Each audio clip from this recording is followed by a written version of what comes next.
Hello good morning guys. मैं विजय, आपका दोस्त, आपका होस्ट। और स्पेसिफिकली मैं सेल्स के बारे में बात करना चाहता हूँ because sales is my forte और people says you are good in sales.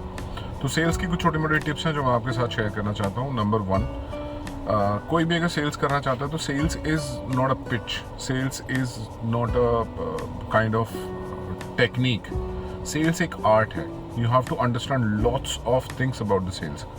Sales क्या है? अगर आप कोई भी एक प्रोडक्ट लेते हैं, फॉर एग्जांपल आपने एक वॉच ली, आपको ये वॉच बेचनी है, तो आपको ये वॉच बेचने से पहले you have to create a content for yourself, you have to create a content for those people who is willing to buy this.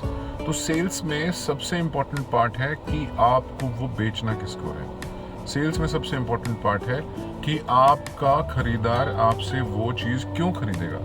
Sales का सबसे इम्पोर्टेंट पार्ट है जो टेक्निक्स आपको यूज़ करनी है, जो आपको स्ट्रैटेजीज बनानी है, वो सेल्स के लिए बहुत इंपॉर्टेंट है। तो आपको सबसे पहले अपनी टारगेट ऑडियंस देखनी पड़ेगी कि आपको वो एक्चुअल बेचना क्यों है। अगर मेरे पास स्मार्ट वॉच है और इसकी कॉस्ट है 5000 रुपीज़, तो मैं किसी लेबर क्लास को जाके वो नहीं बेच सकता हूँ, या मैं किसी बहुत एलीट क्लास को भी नहीं बेच सकता हूँ, क्योंकि एलीट क्लास के पास एक अलग ब्रांड का, अलग प्राइस टैग का, अलग चीज़ें आएंगी।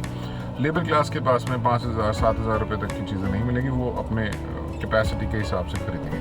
तो यू हैव टू अंडरस्टैंड कि आपको वो बेचनी किसको है। तो टारगेट ऑडियंस, टारगेट आपका क्लाइंट, वो सबसे पहले आपका क्लियर होना चाहिए कि आपका टारगेट ऑडियंस कौन सा है, आपका टारगेट क्लाइंट क्या है। ठीक है, उसके बाद फिर हम प्लानिंग करते हैं। ऐसा नहीं है कि कोई लोअर क्लास है वो 5000 की चीज़ नहीं खरीद सकता, या जो हायर क्लास है वो 5000 की नहीं खरीद सकता। उसके लिए हम एक डिफरेंट सेशन पे आएंगे। अभी फिलहाल हम लोग जो बात कर रहे हैं वो टारगेट ऑडियंस की बात कर रहे हैं। तो सबसे most important part of your product is the target audience. आपको कोई भी बिजनेस करना है, किसी भी टाइम पे जो बिजनेस करना है, आपको उस टारगेट ऑडियंस के बारे में पता होना बहुत ज़रूरी है।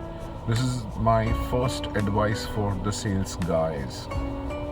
Thank you so much.